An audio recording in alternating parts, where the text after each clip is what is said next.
did you see what's going on? Obviously, you've seen what's going on in California.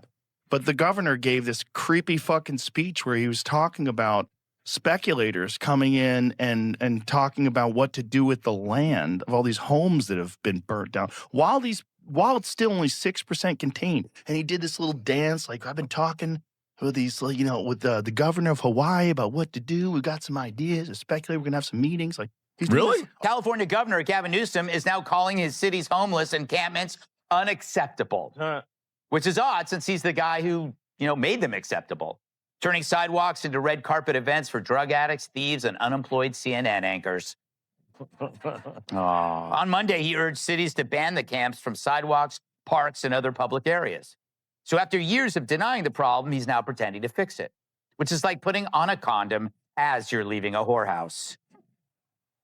Who hasn't? It began with a confident grin, but quickly spiraled into complete disaster. In the center of the frenzy, Gavin Newsom looked uncertain about which camera should receive his nervous attention, and every viewer noticed it. Joe Rogan stormed in like a natural force, launching facts with heavy impact. Then Greg Gutfeld stepped in right behind him, firing punchlines sharper than a sudden spike in policy. What followed wasn't simply criticism. It felt like a slow-motion explosion that wiped the stage clean. Even Newsom's perfectly styled hair couldn't withstand the pressure. This wasn't merely a clash. It evolved into a full-scale on-air meltdown. Nobody wants President Newsom either. Nobody believes in that guy. That guy's a fucking con man. Everything he did in California, from trying to mandate vaccines for kids, to being caught public without a mask and lying about the fact that he was outdoors. Yeah. Nobody believes in that guy. He's just a politician, just a stone-cold, narrative-driven politician. Nobody thinks he's a real human. Whether you like Trump or not, whether you think he's corrupt or not, that's a human being. You know what that guy is. Same thing with RFK Jr. Whether you believe that he's correct about vaccines or whether you believe his policies would be effective, that's a human being. With Newsom, you've got like this construct, this cardboard cutout of a person. I don't think people want that, but they might want it more than they want President. Cut to Gavin Newsom. The camera zooms closer as though his perfectly styled look might negotiate peace with a luxury conditioner. He stands fixed behind the podium, radiating the familiar confidence of someone convinced the spotlight exists solely for him. And then boom, the narration crashes in like thunder layered with sarcasm. The instant Rogan and Gutfeld locked their focus on California's polished figure, it stopped feeling like a conversation and became a televised demolition show dressed in designer suits. This wasn't a routine debate. It felt like a polished wrecking ball smashing directly through Newsom's glossy political image. Kennedy, I think the answer is yes, yes, yes, yes, yes, yes, yes, yes, yes. Was it because of Israel? Yes. Interest rates? Yes. Too woke? Yes. It's like every bad policy that trickled up to the White House during the Biden administration started in California. That state is responsible for the worst politicians in modern history. And he is at the top of the list. And there are some ignoramuses on that. Let's talk about Gavin. He enters every room as if it were a grand runway titled Big Government. The fashion collection. He has perfected the classic political trio with that bright, commercial-ready smile, those carefully rehearsed conference-style phrases, and a leadership aura that freezes faster than a stalled loading screen. He stands as the poster face of progressive politics, overflowing with charm, tossing around climate catchphrases and probably carrying a wallet that feels like a shelf filled with recycled awards. But strip away the polished exterior and what remains? Just sparkle, ego, and far more performance than real progress. Their houses have been burned, all their childhood memorabilia, all the stuff for their kids, the photos, the fucking everything they have is gone. All heirlooms, their mother's wedding ring, that kind of shit. Everything's burnt to the ground. And this guy's like standing in front of all this stuff, and he's got a smile on his face, and he's talking about land use. The development plans. And don't even begin with the climate speeches. Gavin piles up eco-promises like products stacked along a full organic grocery aisle. Yet California's power grid falters at the slightest gust of wind. Go electric. The message echoes loudly. But then comes the warning not to charge vehicles between 4 and 9 p.m. because daylight ran out early. The irony lands hard. Gas stoves get pushed aside while many households end up cooking under the glow of a flashlight. This doesn't feel like policy.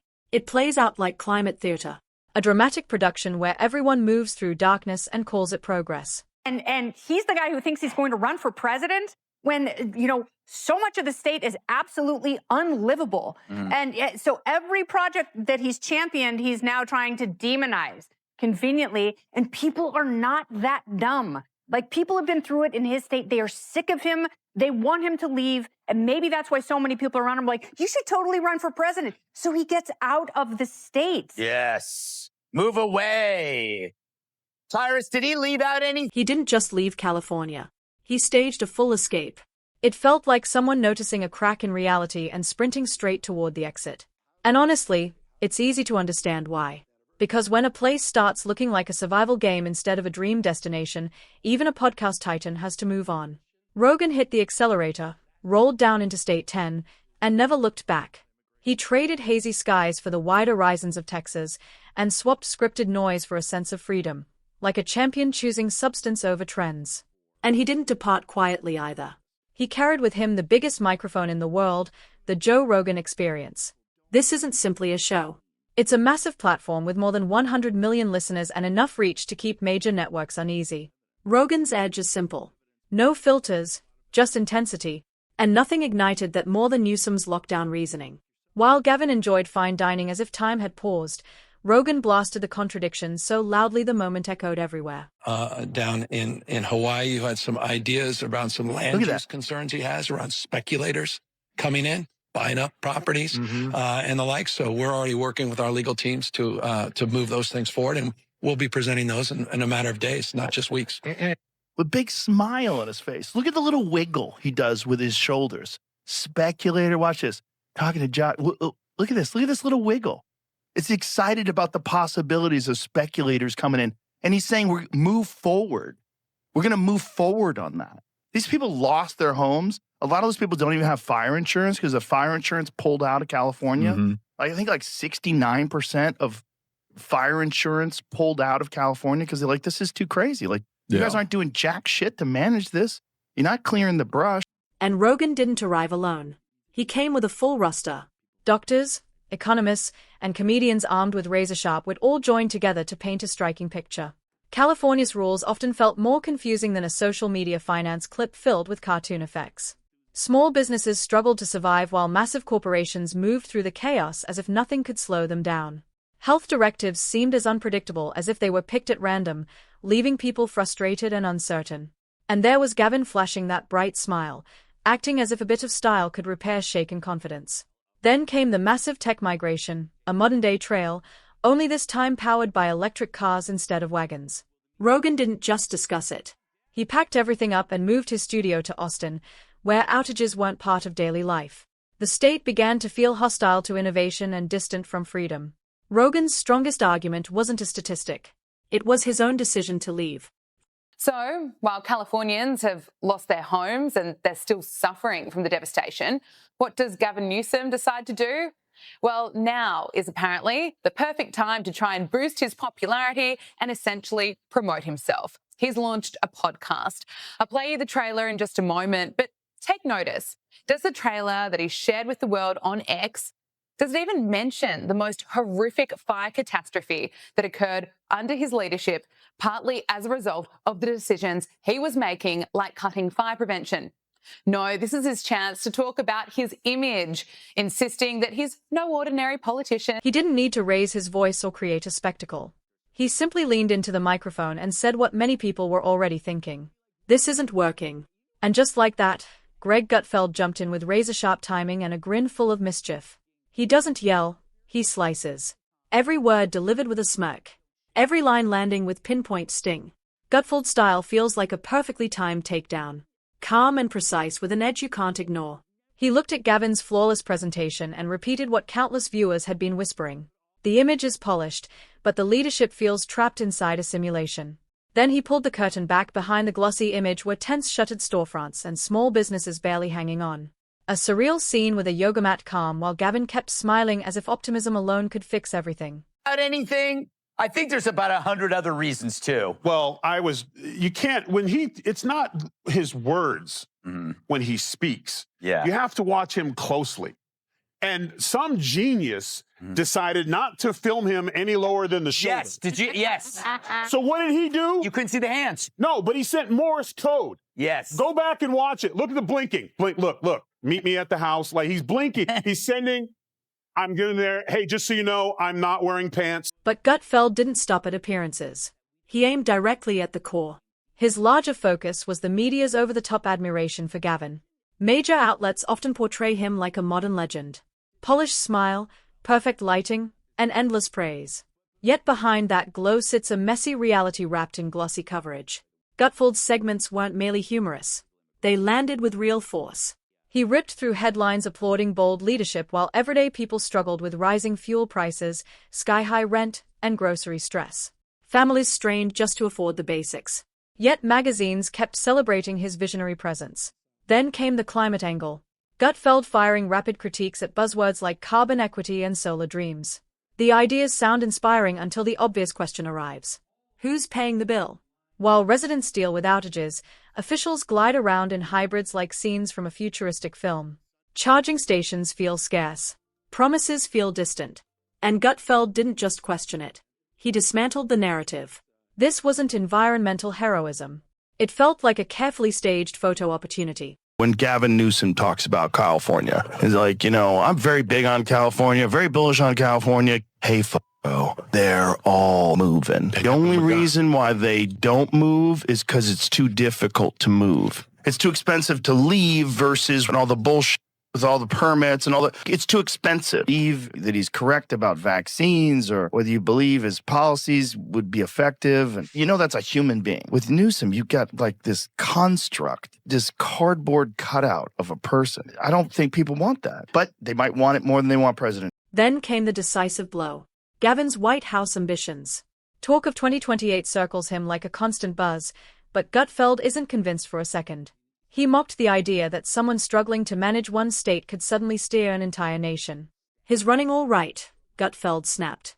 But it's from accountability, not for president. The humor practically wrote itself. Newsom's presidential dream felt like trying to franchise a restaurant that just failed several inspections. Shiny sign out front, but chaos behind the doors. The image looks perfect, yet the operation feels shaky, and the reviews read like disasters waiting to happen. Gutfeld didn't simply joke. He shattered the illusion piece by piece. Each punchline carried a sharp edge of truth that even top advisors couldn't easily smooth over. Then came the unexpected tag team moment. Joe Rogan and Greg Gutfeld lining up like dual wrecking balls, tearing into the broader narrative surrounding Gavin Newsom. Rogan delivered the data. Gutfeld delivered the heat, and together they argued that Newsom's leadership doesn't just miss the mark. It erases the target entirely. Runs for national office, he acts like a Republican. This is where the left is really pro-trans. Suddenly, they grow balls. He didn't shout, didn't wave his arms, didn't lose composure. Rogan simply spoke in that steady, grounded tone that hits harder than any outburst. People are leaving. Businesses are fleeing. Homelessness is exploding. I moved for a reason. The words fell like a calm but heavy hammer. Rogan wasn't chasing applause. And that sincerity is exactly what made the message land so powerfully. Then Gutfeld stepped in with his own style. Same sharp focus, completely different energy. Where Rogan broke things down with logic, Gutfeld lit them up with wit. He read the official talking points like a comedian forced to perform a painfully awkward script. Every line dripping with disbelief. Rogan connected with the analytical crowd, those searching for proof, numbers, and reality. Gutfeld energized the skeptics. Viewers who stopped trusting headlines once slogans replaced substance. Rogan's supporters shared charts and clips while Gutfeld's audience simply pointed at the chaos and said, "There it is." California Governor Gavin Newsom has been facing major calls to resign over his appalling handling of the deadly California wildfires. And just to quickly recap, these were the most destructive wildfires the state has ever seen. More than 16,000 properties were destroyed. The cost of the fires is estimated to be more than $200 billion. And for businesses in LA County, the future is looking grim. It's projected businesses will continue to lose billions of dollars over the next 5 years due to But no matter the style, Rogan's cool precision or Gutfeld's blazing sarcasm, they landed on the same hard truth. Gavin Newsom isn't leading. He's performing. And the audience reaction, a clear thumbs down. This isn't just a stumble. It feels like a stumble wrapped in sparkle. He appears like a movie trailer, promising something epic, but delivering a long stretch of confusion, slow speeches, and empty slogans. Rogan and Gutfeld saw through it instantly. Different paths, same conclusion, and they sliced through the illusion with expert timing. Gavin stands as a symbol of flash without substance. Endless talk, little payoff. And when they peeled back that polished image, it stopped feeling like commentary and started resembling a full-scale political reality check. One used steady logic, the other sharp humor. And what they revealed left viewers everywhere nodding in disbelief. You know, when I went there, I had a great relationship with President Xi. We got along very well. And they treated me better than anybody has ever been treated. And I said, this air is good. Do you know they closed every factory 1 week before I got there from within 200 miles? That's like what Gavin Newsom did when Xi Jinping came to San Francisco. He cleaned it up. He cleaned it up. He got rid of all the homeless Isn't that terrible people. in a way? To think, you know, he cleaned it up and then it became a pigsty. Well, the dumbest thing is he said when your friends come by, when you have visitors, you clean up your house. Like, how about just keep your fucking house clean? Can you imagine? That's the dumbest thing I've ever heard. I keep bringing up Gavin. Well, other than my respect for his work in American Psycho, he's starting to distance himself from his party's worst ideas. Newsom, a guy who hates fossil fuels but could still bring down the price of gas by wringing out his hair, once proclaimed that his state would be a sanctuary to all who seek. And suddenly everything snapped into focus across every corner of the audience. Libertarians, conservatives, exhausted millennials, disenchanted creatives, even the cafe worker who swore off politics after the last election. All nodding at the same moment. Different backgrounds, identical reaction. They started to realize that maybe the real issue wasn't only leadership missteps. It was the endless performance surrounding it all. And just when the intensity seemed maxed out, boom, the closing montage landed like a cinematic finishing move. By that point, it wasn't about winners or losers. It was about what had been revealed. Gavin Newsom didn't simply face criticism. His image was decoded. The curtain dropped, leaving behind filters, flash, and solutions that felt more cosmetic than real. And Rogan might roll out a future episode titled California Collapse Volume 2. Gutfeld could turn the moment into a viral sketch. Gavin's Glamour Tour Homelessness Edition. And Gavin, will he pause to rethink? Unlikely. He'll probably post a polished wind turbine photo with a caption like leading with vision because for him it never seemed to be about transformation. It's always been about the performance.